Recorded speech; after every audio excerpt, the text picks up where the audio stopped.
Hello everyone, my name is Phil, and I'm a doctor who loves to play board games. In this video, I'm going to go over my top 10 games of all time, as of the end of 2025, beginning of this year, 2026. I haven't done a video like this in a few years, I feel, because I feel like my top 10 doesn't really change that much, but there are some additions and movements this year that I felt like it was time to do this again. Hey, this is Future Phil, and as I'm editing, I looked at my list from 2 years ago and realized that my list changed a lot more than I thought. 5 of the 10 games that were previously on this list are still on my list today. And so 5 other games have come in and replaced others. And you'll see if you compare the two videos, the rankings for the 5 that left are kind of all over the place. And so just to let you know, I underestimated how much things had changed. As you can see, I in fact took 100 games that I really like and ranked them on PubMeeple. Unlike the Board Game Medalist video, which I did previously, where I used my subjectively objective ratings to rank the games, this PubMeeple ranking is definitely more subjective. I filtered out games to include those I have rated 7.5 and above on Board Game Geek, which brought me to about 91 games. I added a few more I've only played once, but had such a good time playing, I felt like they would fit on my top 100. In the end, I definitely noticed that some games I have given a higher score to are farther down my list than others, and I suppose I could mess around with this list to kind of be a little bit more accurate with what it should be, but I'm happy with where the list is for the most part, as it reflects how much I want to play these games at this point in time. I'm obviously not going to go through all of these games, but I do want to highlight a few of them. Ones that I weren't able to play and go into detail with in my previous video, or some that I've only played once. So consider these some honorable mentions. My number 19 was Age of Steam. I played this at the end of 2025, and I've always wanted to try this out. I heard from many a podcaster and board game enthusiast who share similar tastes with me that this game is a blast to play and one of their favorites. And after having played it myself, I wholeheartedly agree. I had played the second version of this game, Steam Rails to Riches, on the app a couple of times before, but the thing I like about the original game, Age of Steam, is that the auction is present for special powers each round. Money is very tight, especially when you begin out in the game.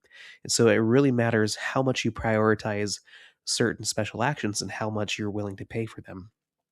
And it stays relevant throughout the game as well. Like the even if your income increases during the game, what you try to bid for and how much you spend for it really matters throughout every aspect of the game. So all of that plus a very highly interactive route building map, this all of that makes this game very strategic, and with all the different maps available, it's a highly replayable game that I want to play even more of. Then finally, my number 11 is Hallertau. So this has been in my top 10 for a long time, and it barely misses the list this time. I love this game, and I do want to pull it out again, but I feel like it just barely missed because it does have some edges to it. I really like how you can integrate different decks, mix and match them to draw a bunch of cards that have different focuses to make combos, but I do acknowledge that it can be very luck driven at times for good or for bad. The puzzle you solve for your community board doesn't really change from game to game. It's all about the cards, and when things certain comes up, when certain cards come up, that leads to the variability. But once again, it could be to your benefit or not, while trying to solve the same puzzle every time. There's one particular game on my top 10 that I think pulls off this card combo mechanism pretty well, but keeps the tableau building interesting and different from game to game. A little bit better than Hallertau, so I think that's why this got pushed out, but I still really enjoy Hallertau and hope to continue playing this game and learning more about the different nuances that this game provides. And now, after those honorable mentions, let's get into the actual list. And to make things a little different, rather than just talking about what good things I have to say, I decided to do a peer review, quote unquote, for each of these games, like I do with my regular reviews.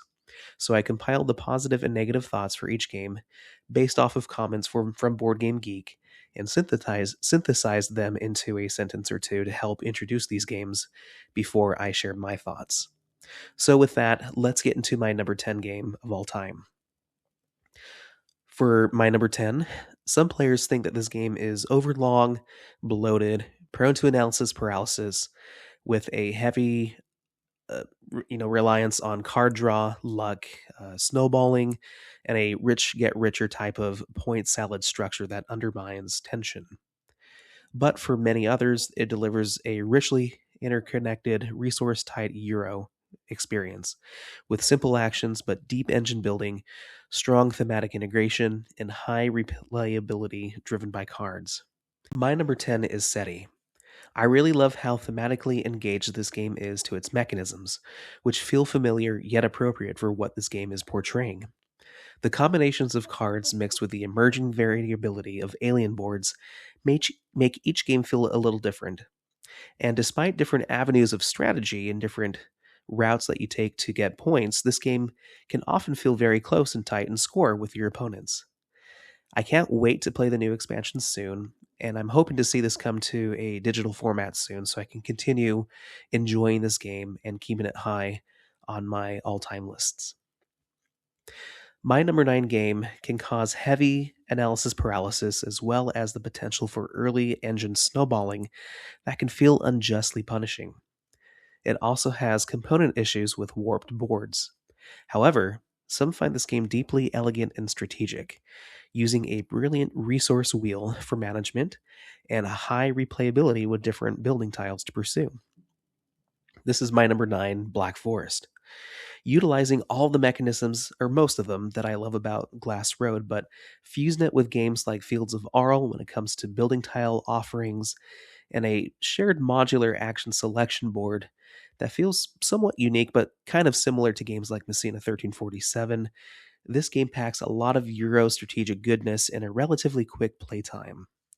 I do have some qualms about the game, particularly about the jobs, as I feel they can randomly aid or hinder players if they are in the right place at the right time with the right resources. But other than that, this game is one that I really enjoy teaching and playing.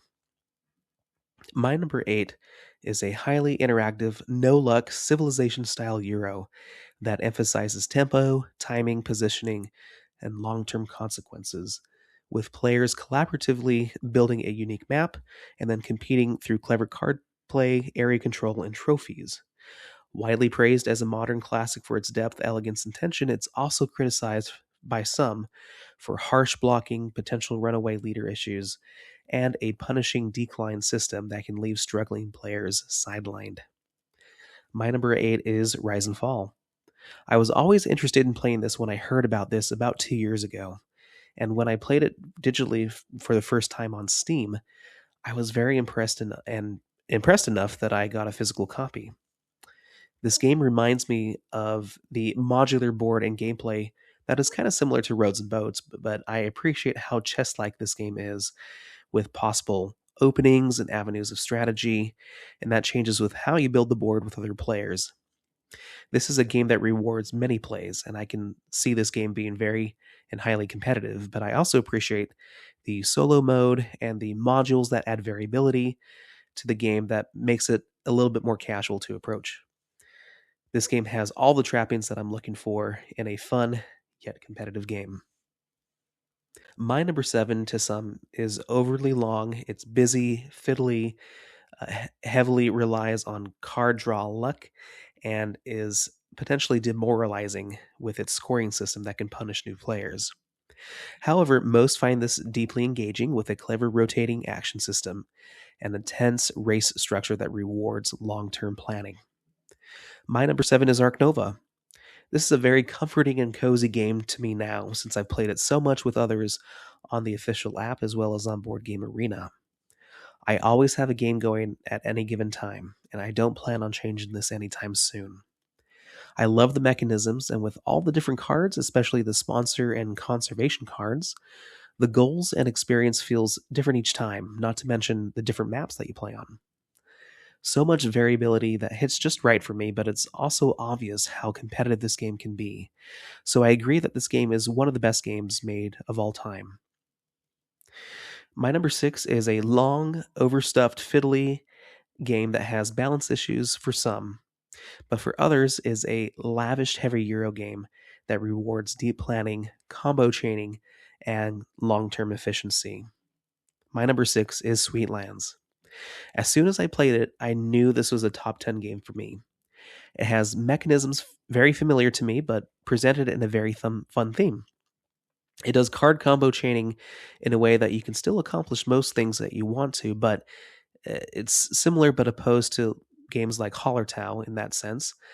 And this game, at least for the solo mode, has a really high score for you to try to beat, which hopefully means this can be achieved and it creates a very challenging experience and feat to try to accomplish. Thematically and strategically, this game takes the cake when it comes to games like Terra Mystica and Terraforming Mars for me, as it is a sweet combination of all of those experiences into one board game. My number 5 game is a dry, abstract, non thematic game that has a heavy reliance on card draw that undermines strategy for some. But for others, it's a wonderful 2-player / solo Euro game that offers engine building, spatial puzzle solving, and card variety that feels refined and intellectually engaging. My number 5 is Oranienburger Canal, or just Canal. I would love this game to be a multiplayer experience, but as it is, it combines a lot of what I love in Rosenberg games into a quick and tight worker placement game with lots of different cards for variety that I enjoy. The tableau building seems to be one of the most involved out of Rosenberg's games that makes you feel very satisfied with what you build at the end of the game. I really hope that Canal delivers a similar feel to what the original game provided me years ago when I have a chance to play the new version.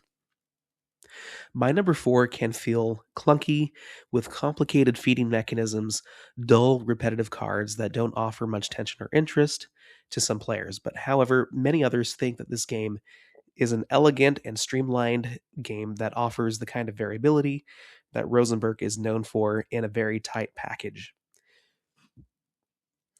This is Newsford.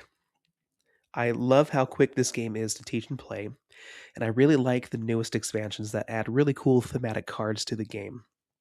Each time I play, my tableau looks different for how varied I've pursued different goals, and I wholeheartedly believe that this game can offer different, interesting experiences every time you play. In addition, with a campaign like solo mode, it's an all around strong experience at any player count, and one that I often go to introduce people to Rosenberg games in general. My number 3 game to some can be complex to learn, less confrontational than its predecessor, and more system focused rather than player focused.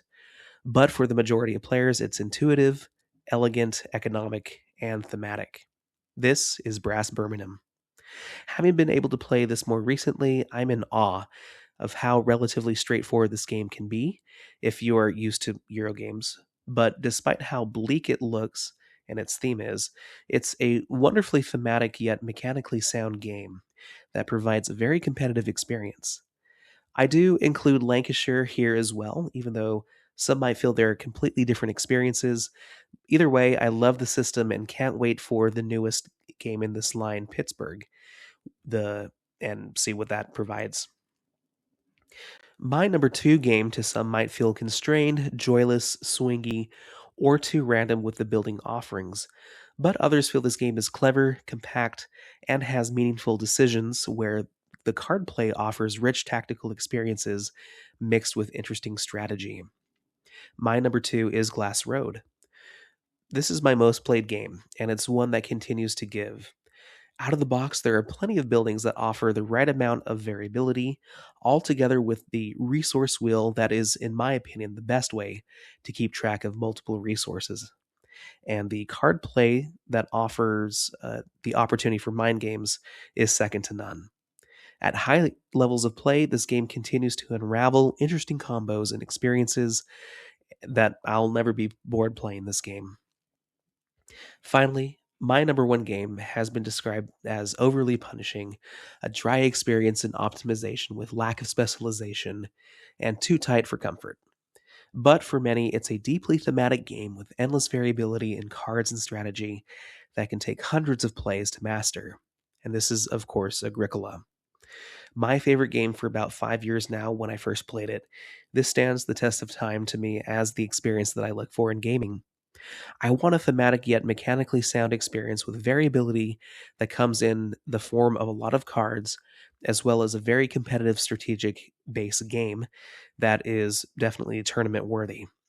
It kind of feels like if Magic the Gathering met a dry Euro game in all the best ways. I'm definitely not the best player of Agricola, but the experience this game provides is deeply special, it's cozy, and it just hits right for me. And I think it will always continue to be my favorite, if not one of my favorite games. And there you have it. That is my top 10 of all time.